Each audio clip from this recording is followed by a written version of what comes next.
ஒரு குட்டி night vlog பார்க்கலாமா?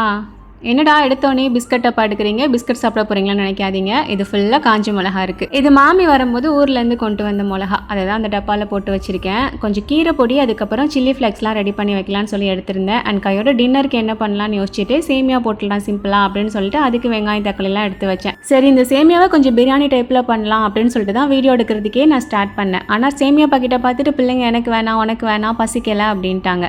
வேறு என்ன பண்ணுறது, ஒரு பாக்கெட்டு தூக்கி வச்சுட்டு ஒரு பாக்கெட்டில் மட்டும் சேமியா பண்ணேன். இதுக்கு மெனக்கட்டு பண்ண வேணால் நார்மலாக பண்ணுற மாதிரியே பண்ணிடலான்னு சொல்லிட்டு ஜஸ்ட்டு தேங்காய் பால் மட்டும் சேர்த்து நார்மலாக தாளித்து போட்டுட்டேன். அண்ட் வீட்டில் தயிர் வேறு முடிஞ்சிருச்சு. சரி, அதையுமே உரைக்கி ஊற்றி வச்சிடலான்னு சொல்லிட்டு பால் காய்ச்சி வச்சுருக்கேன். கொஞ்சம் ஆறி வந்ததுக்கப்புறமா ஊற்றி வைக்கணும். அண்ட் நான் சேமியா வந்துட்டு ரொம்ப ரேராக தான் பண்ணுவேன். அதனாலே தண்ணியோட அளவு பார்த்திங்கன்னா எனக்கு அப்பப்போ மறக்கும், கன்ஃபியூஸ் ஆகும். அதுக்காகவே ஒரு பக்கம் பார்த்திங்கன்னா தண்ணி எப்போவுமே கொதிக்கிறதுக்கு வச்சுருப்பேன். சப்போஸ் பத்தாமல் போயிடுச்சு அப்படின்னா அதை மிக்ஸ் பண்ணிக்கலாம் அப்படின்ட்டு. ஸோ அதே மாதிரி தான் இன்றைக்குமே காணாமல் போயிடுச்சு. ஸோ அதுலேருந்து கொஞ்சமாக சேர்த்துட்டு நல்லா கலந்து விட்டு மூடி போட்டு வேக வச்சாச்சு.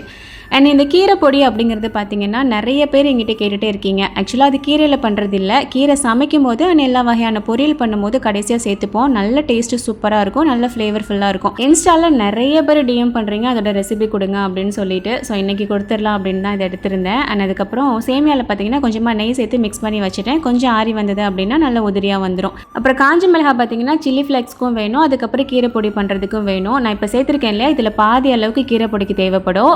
நான் வந்து உங்களுக்கு அளவு தனியாகவும் சொல்கிறேன். அண்ட் இதுக்கு ஜீரகம் சோம்பு ரெண்டுமே சேர்க்குற மாதிரி இருக்கும். ஒரு கைப்பிடி அளவுக்கு ஜீரகம், ஒரு கைப்பிடி அளவுக்கு சோம்பு சேர்த்துருக்கேன். எங்கள் ஊரில் ஒரு சிலர் இதுக்கு மல்லியுமே கொஞ்சமாக சேர்த்துப்பாங்க, பட் நான் சேர்த்துக்க மாட்டேன். 3 பொருள் தான். கீரைப்பொடி பண்ணுறதுக்கு 2 கைப்பிடி அளவுக்கு மிளகா எடுத்துக்கோங்க, ஒரு கைப்பிடி ஜீரகம், ஒரு கைப்பிடி சோம்பு. இது எல்லாத்தையும் வறுத்துட்டு நம்ம அரைக்கிறது தான்.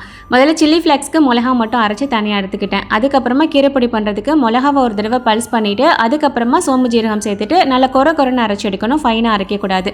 ஸோ இந்த மாதிரி அரைச்சி எடுத்துட்டோம் அப்படின்னா எல்லா வகையான பொரியலுக்குமே கடைசியாக ஒரே டீஸ்பூன் சேர்த்துக்கலாம். செம்ம ஃப்ளேவர்ஃபுல்லாக சூப்பராக இருக்கும். அண்ட் இந்த பக்கம் சேமியாவுமே நல்லா உதிரியாக சூப்பராக ரெடியாகி வந்துருச்சு. ஹஸ்பண்ட்க்கு எடுத்துட்டு அதுக்கப்புறமா பிள்ளைங்க பசிக்கலைன்னு சொன்னாலுமே ஒரு 2 வாய்க்காவது ஊட்டி விடணும்னு சொல்லிட்டு ஆளு கொஞ்சமாக ஊட்டி விட்டுட்டு நானும் சாப்பிட்டுட்டேன். துபாயில் உள்ள பாலுக்கு தயிர் சரியாக உரையிறதில்ல, பட் உங்களுக்கு மட்டும் சூப்பராக இருக்குது எப்படின்னு சொல்லி கேட்டிருந்தீங்க. ஊரில் உள்ள பால் மாதிரி தான். முதல்ல தண்ணி சேர்க்காம நல்லா கொதிக்க வைங்க. கொதி வந்ததுக்கப்புறமா அடுப்பை சிம்மில் போட்டுட்டு ஒரு 10 நிமிஷம் அப்படியே லோ ஃப்ளேமில் கொதிக்க வச்சுருங்க.